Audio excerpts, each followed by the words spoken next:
Algebra. What kind? Abstract. Abstract stuff. Where did that come from? Where did it come from?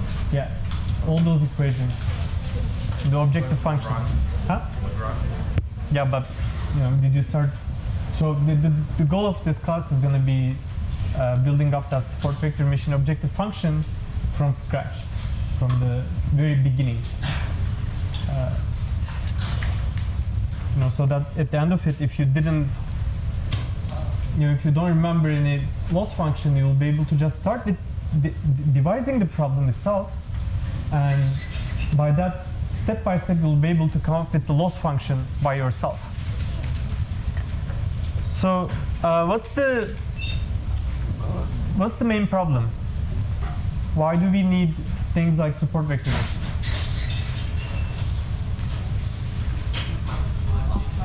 Margin? For what? What was it? Optimization. Optimization for what purpose? Classification. We want to classify things. We have a bunch of points in the cloud scattered. We want to classify them. So we want to find a separator. We want to find a separator that actually gives us a good result. But what do we actually want from a separator? What is a good separator? Because you can have plenty of things that separates two different classes or multiple classes as well. What quantifies a good separator?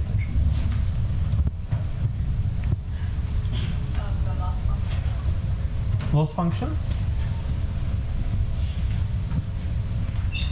Loss function is just a measure of a cost, right? You want to decrease it because you want to pay a little cost. But you can come up with loss functions that give you low cost. Nevertheless,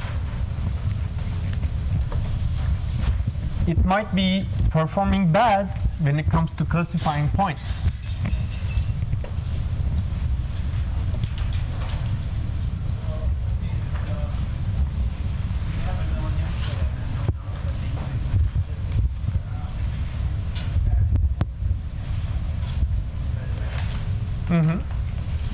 So you could do statistical comparison if you have inputs and outputs. Okay, that's an idea. Another idea? Yes? For separable data, you can find a decision boundary. Yes, you can find a decision boundary. If the data is separable, which means that their convex hulls are not going to intersect. What's a convex hull? The smallest convex body that contains all the data points that I have. Right? If those don't intersect, that means I can find a hyperplane that separates the two data points, that separates the clusters. That's going to be my decision boundary. Beyond that boundary, I'm going to assign class A, and above the boundary, I'm going to assign class B. That will be the perfect separation. If the data is linearly separable, that's what I want. In most cases, it won't be linearly separable, but still, that seems like it's a good starting point, right? So if we have yeah, okay, let's see an example. That's a linearly separable data. Their convex hull do not intersect. The convex hull of this goes from this boundary up to here, and this one has a circle like this. It seems like the blue cluster has a bunch of outliers. Nevertheless, its convex hull is still not intersecting, so I can find the decision boundary that perfectly separates those points. There is plenty of such boundaries. Which one am I going to choose? Which one seems like a better candidate? The one that's in the middle of the margin. This one? Well, not necessarily, but say This you're one? on the margin, you choose one that's like in the middle. Oh yeah, the one that's in the middle of the margin. So what's margin then?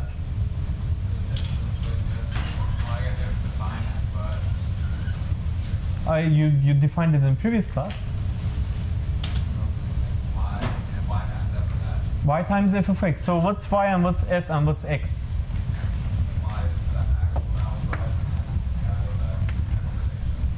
So margin is y times f of x. Y is what? The actual output. What values does it take? -1 or 1. That's all assumption, right? All of these things we just make up. So margin is also something that we define. Now, of course, we want to define margin as the distance between the two convex bodies. So if I have a cluster like this, the convex body is the smallest convex body will have this shape. And for another body, another set of data points, it's going to be like this. So we want to find the minimum distance between the two and call it the margin. Why is f of x is the outcome of our particular specific formulation. We design the problem in such a way that the margin becomes y times f of x. And here x is not an arbitrary point. X is the point that's closest to the decision boundary that I pick. In the end, I mean, after the optimization, that's what you will find. And then the midpoint. Why midpoint? Because if you move a little further, you are going to be actually you're not going to be maximizing the boundary. You have smaller distance to class A than to class B. And if you move into the other direction, you have smaller distance to class B than class A. So midpoint seems like the intuitively the one that maximizes the margin between two clusters. It doesn't have to be midpoint if you have more than two clusters.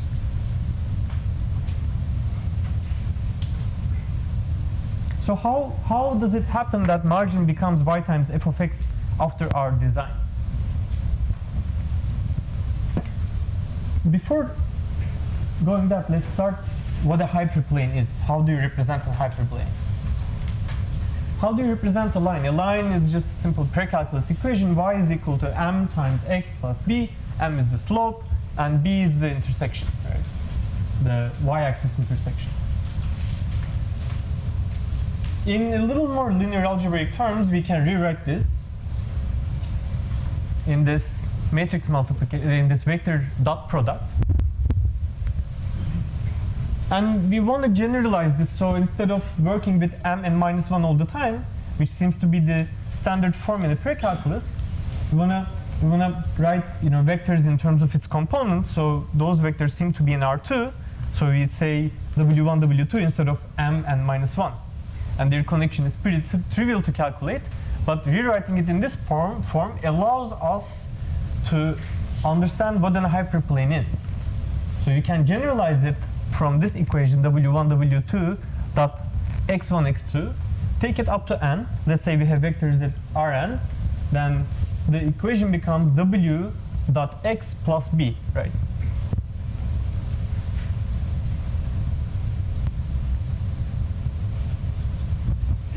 And then the hyperplane becomes the level set of this function.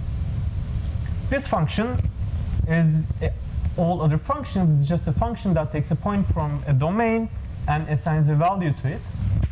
Remember in the previous one-dimensional case, the line was described by a level set of a function, namely, the function on the right-hand side when that's equal to 0.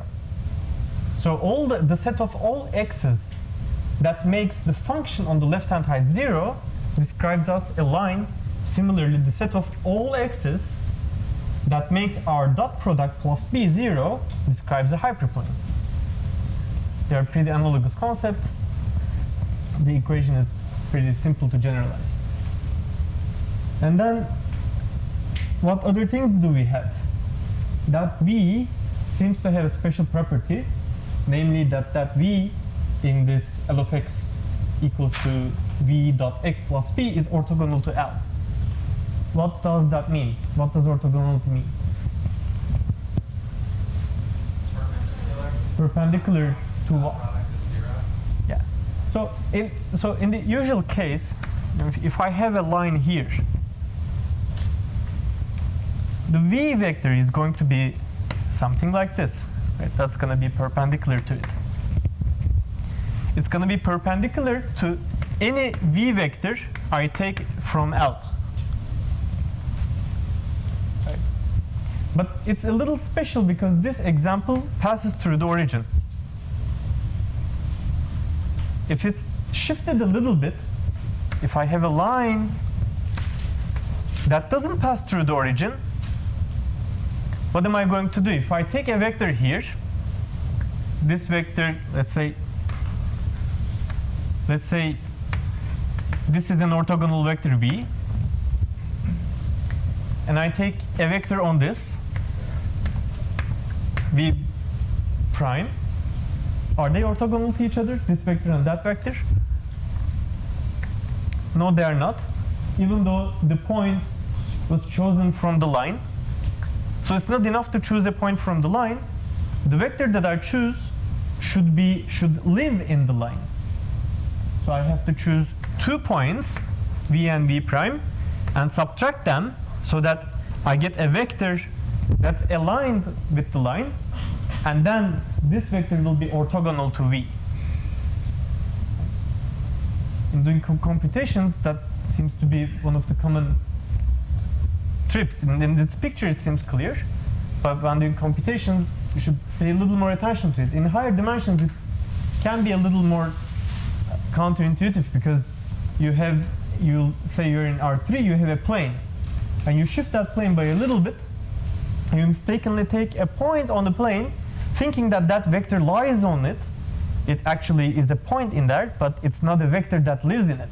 It actually stems from 0 and goes there. So the whole vector, if you think of it as the line segment, it's outside of that plane. Then the dot product is not 0. So it has to live on there. That's what orthogonality means. It's going to be a pretty useful property. Then since it's a linear function and it's described by the 0 set, it's going to assign 2 different numbers to the cluster A here and to the cluster B here. Or in this notation, to the cluster C1 and to the cluster C2. And since it's a linear function, I can always rescale things. I can always multiply and divide things by numbers as much as I like.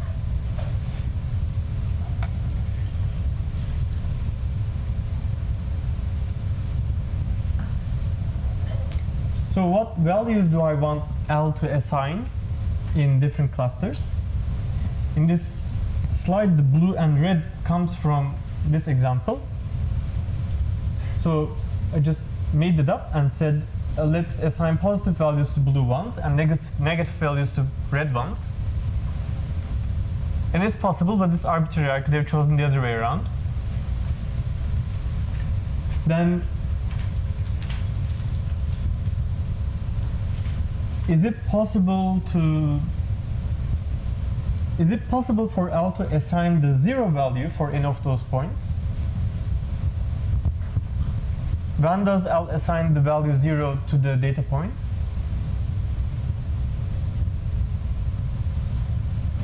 When it's on the line, when the data point is on the line. So that seems like a perfect separation. That's possible. That's doable. And typically, I want an invariant. The loss function is positive. I want something that doesn't change with respect to the sign. So if I assign the value -1 to the red group and +1 to the blue group, then by looking at the product yi times L of xi will always give me a positive value. Right? Yes? Just wondering if there's more than 2 clusters, essentially. Yes. Instead of one. You can use vectors too. That seems to be the... So, for example, in MNIST character handwritten digit classification, you use vectors, 10 vectors in Rn, but the numbers are restricted to 0 and 1 outputs, and they represent the probabilities of the guesses. So a simple output is like, 98%, 0.98 on 0, if the input image is 0, and if it's trained well. And the rest of the 9 entries sum up to 0.02%. Just making it up to 1, sum up to 1. Yes? How you're gonna fix B, because you can shift B you can shift B to, and give the meaning of positive or negative. Yes, I can move B as much as I want, right? That's going to be a great question. It's going to be part of the optimization process. So the arbitrary things that I'm going to fix now are going to be the things that are flexible, and the rest of the parameters will be tuned by the optimization method itself.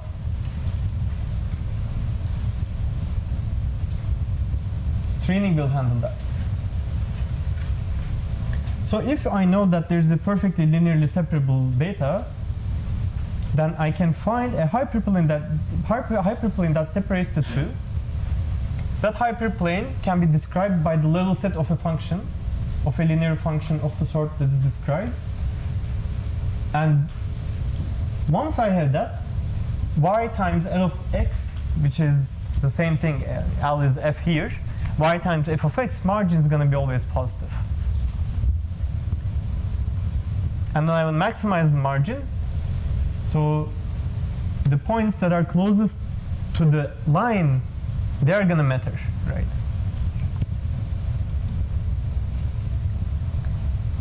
So when you speak about a point close to a line, then we need to talk about the distance of a point to a line. How do you find the distance of a point to a line?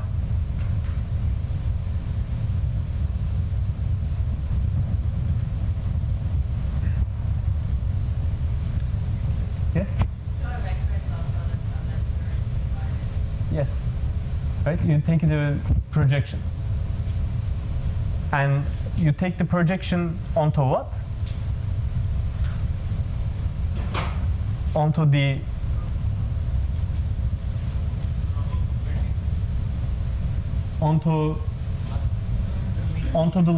when you take the projection onto the line, what do you get?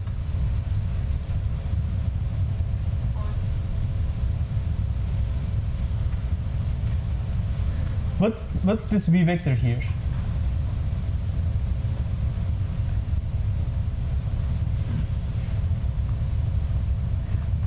When everything crosses zero, it's easy to calculate.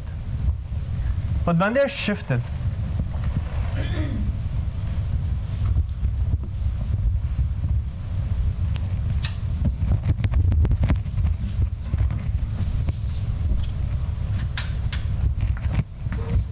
say this is 0,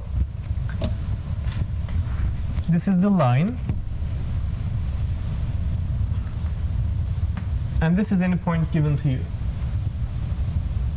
Let's say you know the equation of the line, which is L of x, which is w dot x plus b is 0. How do you find the projection?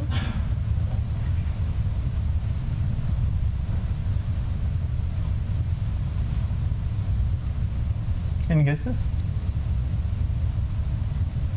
Let's say I took an arbitrary point on the line, x prime. Taking x as a vector is not going to work out because that gives me this vector.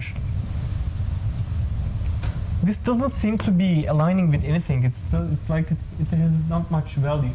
So if I take a point on the line, what I can do is to construct this vector, right? But that was an arbitrary point. Of course, I can pick any point I like. So the length of this vector will not give me the distance. How can I find the distance of x to L? Yeah. So the one that's orthogonal to it, this v vector. So if I take this vector and project it onto the w vector, then I'll get the distance desired. Any other questions? Yes? You can even center the origin and then take the projection. Yeah, you could do that too. Sorry? This way is the robust way to do it. But it's equivalent. Centering things is, if you center it, you pretty much pick your point 0 and move everything here and pick your point 0 by taking the x vector. So they're just equivalent procedures.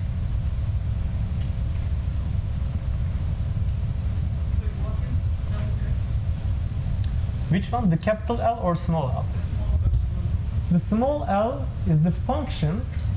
When that function is equal to 0, I get the hyperplane. But this L is just a function, a linear function from Rn to R. The zero set of the function describes me the hyperplane. But since that function is defined on the whole of Rn, it assigns all sorts of values. But what I know is that since it's a linear function, beyond and above the hyperplane, it has different signs. That's how I was able to separate the points here.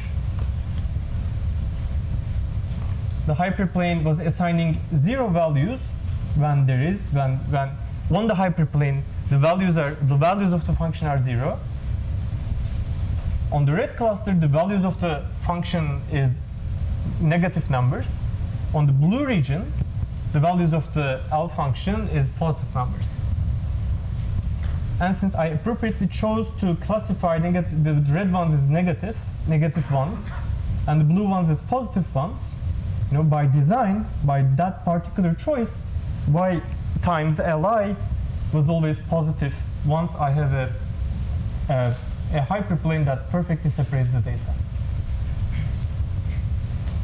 Is it clear? What's the hyperplane and what's the function? So the function is just a linear function that's defined on all of Rn, and the zero set of which is the hyperplane.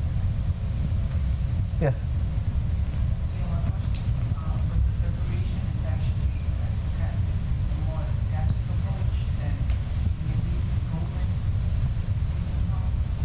Proven. What can be proven? Oh yeah. So far we started with the assumption that we have a separable data, right? And we'll go on to see how we can modify if we don't have a separable data. Okay. Did the projection. Now let's move on to the SVM. So again, let's label our data that comes in 2 clusters. Let's say one of them is C1, the other is C2, and we, as usual, have the hyperplane that separates the 2 clusters. Let's put a constraint on the norm of V, which we can do because it's linear. We can scale things. And suppose, as mentioned here and previously, suppose I pick the points that are nearest to the given line, to the given hyperplane, and then I calculate the distance of those points to the hyperplane. So those points, of course, the distance it can also be calculated by yi L times xi. For all points, when I calculate yi L times L of ai, that's going to be always larger than the value of the minimum distance of the nearest 2 points. And this is one reason that when you find the hyperplane that maximizes the margin, it's going to be in the middle of the 2 points that are closest to each other.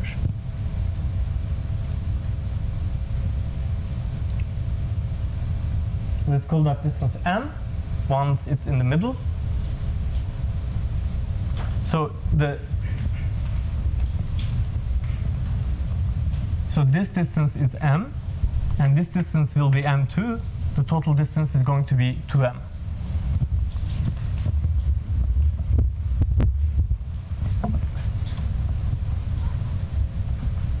Then you can rewrite the procedure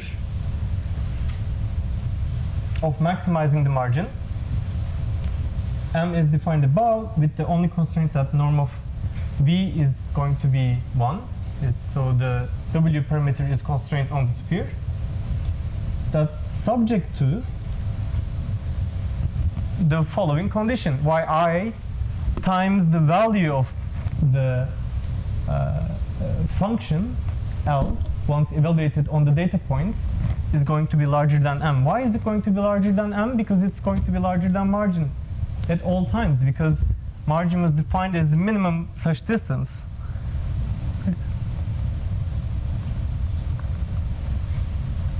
So the thing I want to maximize,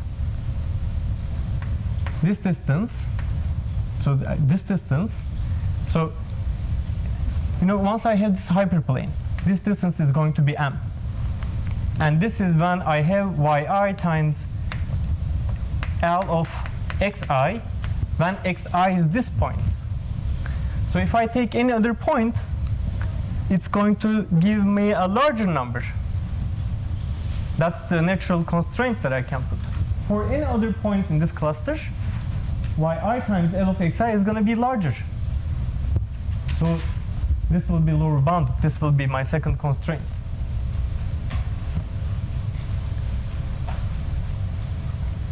If this is clear, then the next steps will be just reformulations of this. Yes?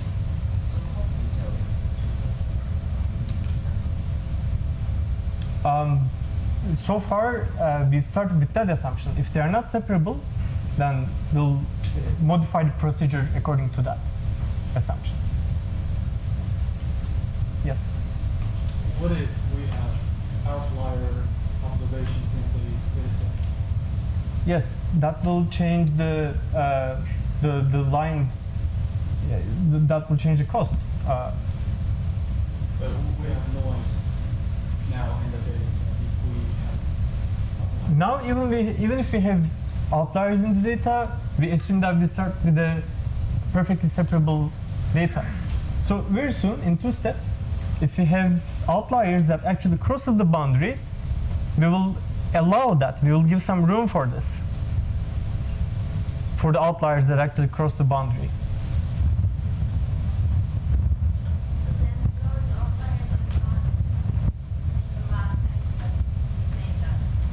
They are not here at this moment, but they will be very soon. Is there some meaning to constrain a norm of W to 1? Yes. Is there some meaning to constrain a norm of W to 1? Because it's a linear function, I could scale it as much as I want. So it's a natural assumption to restrict your class of functions. Why did we multiply yi with the wxi plus b? Why did we multiply yi? Because this is what the L function assigns. And the observation was that if I have a perfectly separable data, yi times L of xi at the data point is going to always have the same sign. So if I drop this yi from here, then I don't have this sign definiteness. I might get negative points as negative values as well, which I don't want. And that function is related to the distance to the hyperplane? Yes.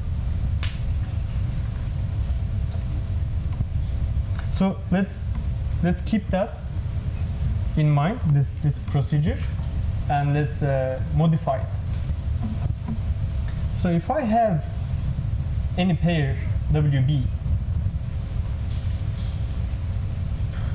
so I want to pass from putting a constraint on the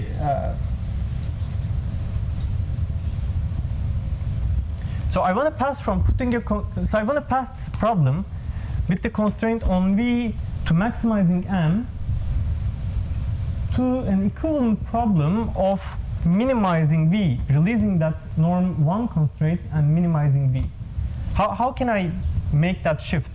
I'll use the same reason as I could put the constraint on norm of V, which is linear scalability. Then that will turn things around from a margin maximization problem to norm minimization problem. And norm minimization problem comes from this little tiny trick. If I take any point WB, then of course I can calculate M.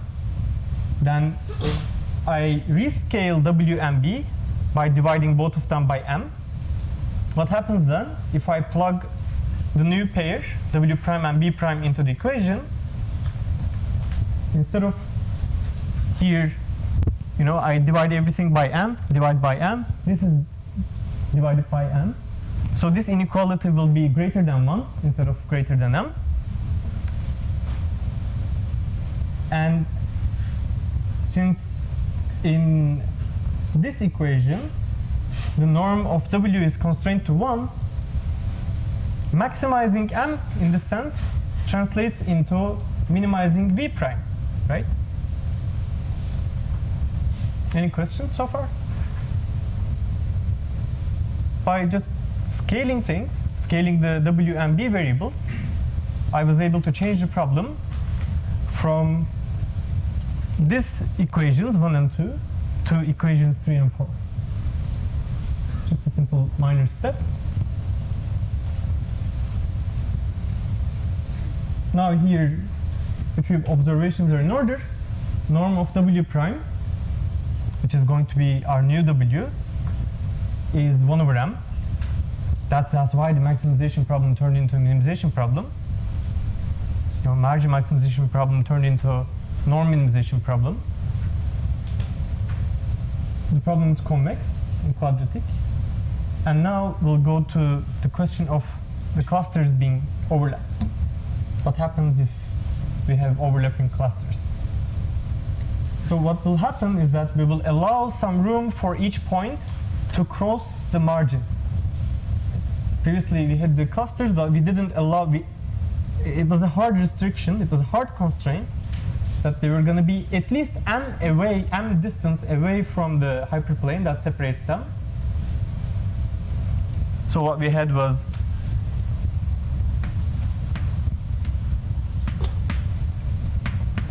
this wide border was clear of any points. Now we will allow some of them to be sneak through. So if something from the cluster 1 sneaks through here, how much it will have sneaked through? It will have sneaked through this amount of,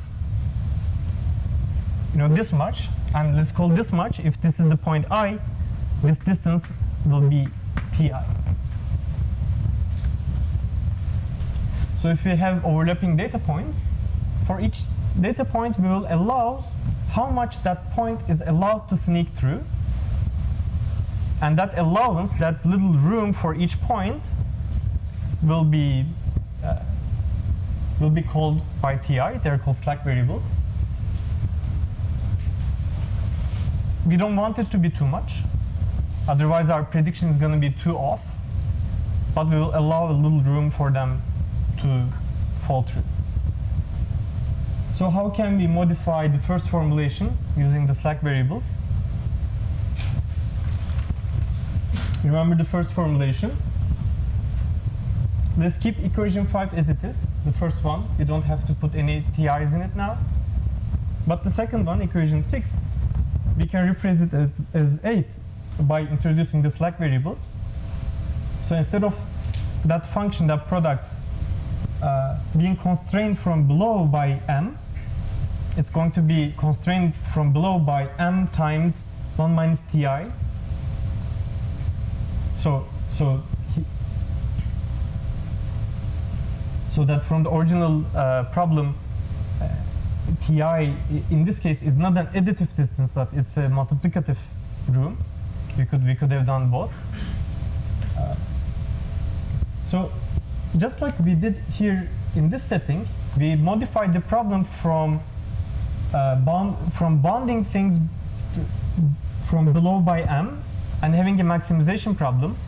Remember, we changed the maximization problem to a minimization problem. Let's do the same thing here with the new equation of overlapping clusters.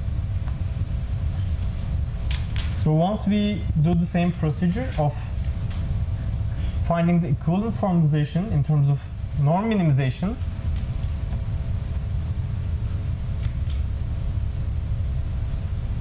analogously to the previous case, we get the ones in the middle, the modified equivalent procedure.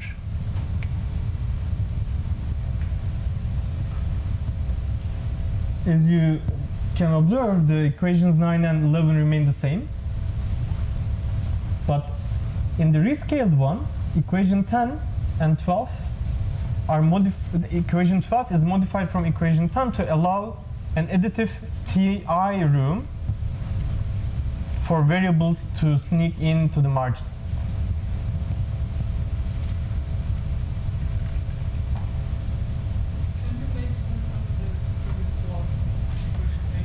this? Yeah, you multiply by factor of 1 minus I. Yes. So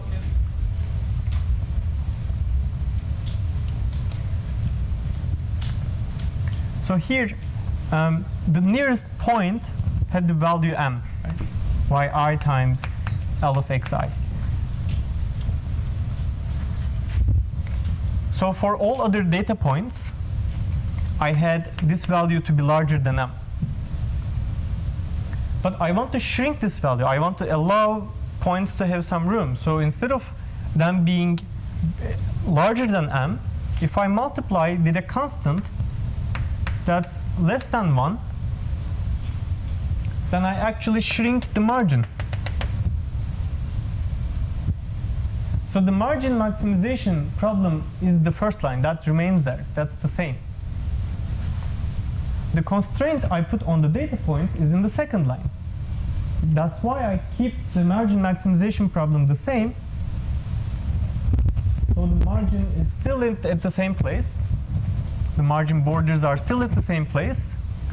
But slightly modifying the second equation, I allow some variables to come through.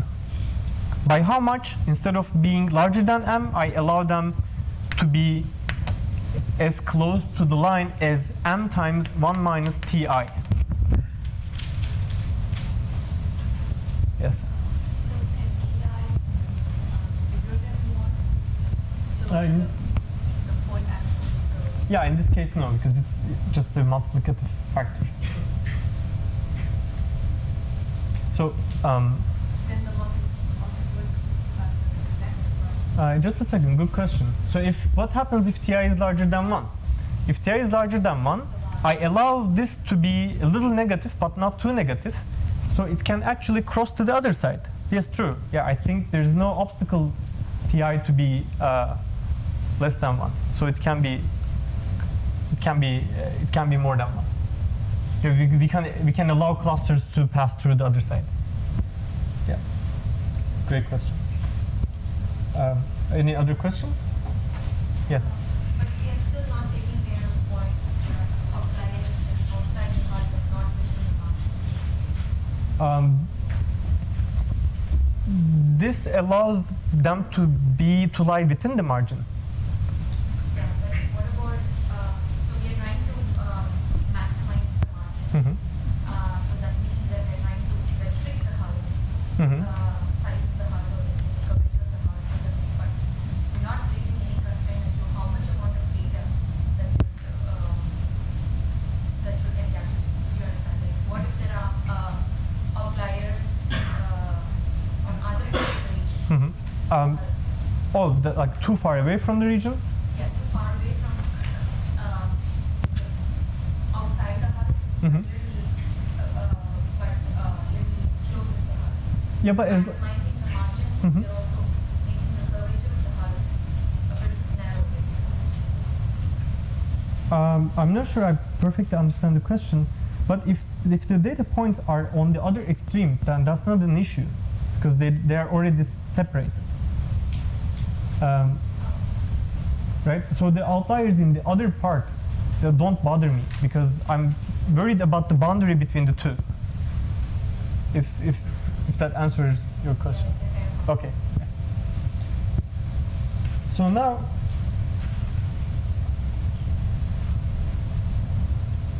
okay, with the overlapping clusters, we modified the procedure.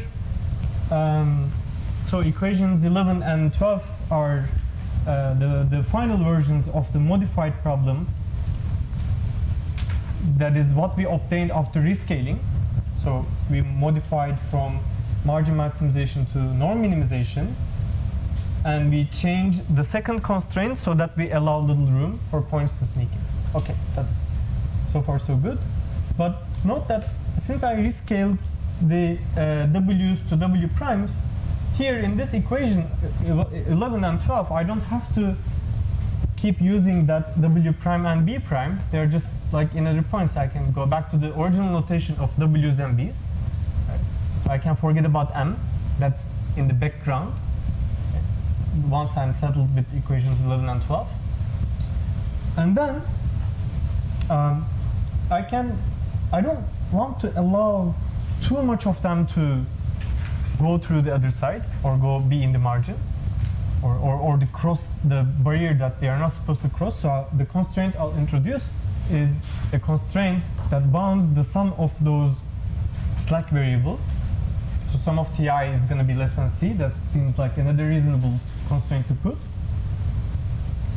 And I could put the norm minimization problem in combination with the sum of slack variables is less than some constant problem into one equation, to one compact form that is introduced in equation 13.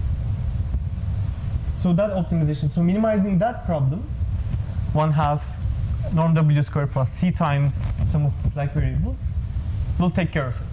It's going to minimize the norm that I want, and it's going to bound the sum of the slack variables. And the equation 14 is the same as equation 12, except the w's and these, the primes are removed. And of course here in equation 13, we still have w in Rn and ti's are real numbers. So let's see how this looks like in picture.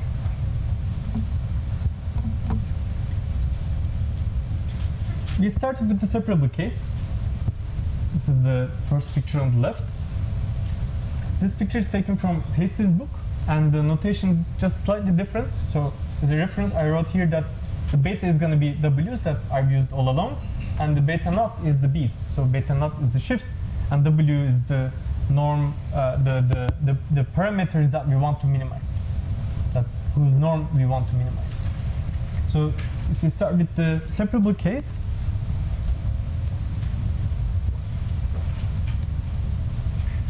remember beta was the w's, and norm of w was 1/m, which is represented here as well. So that seems like a correct transformation that we did. And the margin is the two lines that are equally distant from the hyperplane that we found that separates the data completely. In the first case, we don't allow any points to be in the margin or but we want them to touch at the border of the margin. That's because of the maximality principle. Yes. So, in the case where they are separable, first, why are we so concerned about the 2 points here? And the second is, even if we find something that is in the middle without the point, there might be many times that are in that point. Here? Across that point, yeah.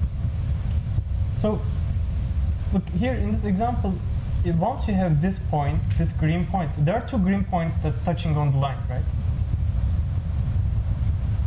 Yes. So that kind of fixes one line. Yes, but If you didn't have that point, how were we gonna pick one? So how like in what cases you can have multiple lines that are that give you equal margin? It doesn't seem super likely that you'll get equal margin with that many. You can have that. You can have scenarios in which you have equal margin with different lines. So in that case, But so. you will have to see Well, the but, margin. I mean, in this case, the problem is convex, so it has a unique minimizer. If it has a unique minimizer, that means you'll actually find a single hyperplane that separates the 2 points. Okay? There's not much room for you to have multiple results of the same optimization problem. There will be cases in which the optimization process will be non-convex, and you'll find sort of equivalent results. Maybe not exactly the same, but the optimization procedure will give you 2-3 different maybe not hyperplanes, because in this case it's going to be convex, but decision boundaries, let's say. In this case, you don't usually find all of them. You find one of them and you say, okay, that's fine, in the non-convex case. But in this case, there is one solution, actually. Yes? What's the intuition behind slack number 10? 9 and 10. 9 and 10 is the same thing. 9 and 10 is just a copy of 3 and 4. 3 and 4 is just the rescaling of 1 and 2. Behind which one? 3 and 4. So I want to change. So how am I going to maximize the margin? How are you going to computationally write it down and start an optimization procedure? It seems a little easier and more convenient from a computational point of view to minimize the norm rather than maximize the margin. For point, although they are not point but for point problem, usually we find the view and we find the intuition behind the problem. But for this one, I just cannot find the intuition. Besides, so yeah, it's a good question. It's a simple algebraic transformation that we did from 1 and 2 to 3 and 4. And that simple algebraic modification pretty easily solves the problem.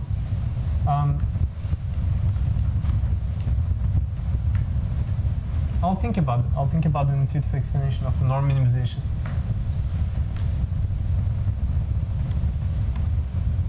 Yes? I think TIs, we said before, they could be negative, but I think that would mean they're on the right side of the margin, right? Because it's the distance from Yes. the breadline, so they shouldn't be negative. We didn't say Ti is negative. We said can Ti be larger than 1? Oh, okay. If Ti is larger than 1, then the y times function, that's going to have some negative value. So that means, in this example, for example, look at Xc5. Yeah. Xc5 is like T5, and that has more than, Yeah. in this case, it's m. In the scaled version, it's going to be more than 1. I have one. Yes? So how would I choose between having less slack variables and like not so big margin and having a bigger margin doesn't matter? Yeah, so you don't want to control all the margins one by one, but you want to control the sum of them. So you don't want to allow their sum to be too much, which is captured here in the second term of 13. So I could, like, both options could be feasible and So, yeah, so if you constrain the sum of them, not a single of them can be too much.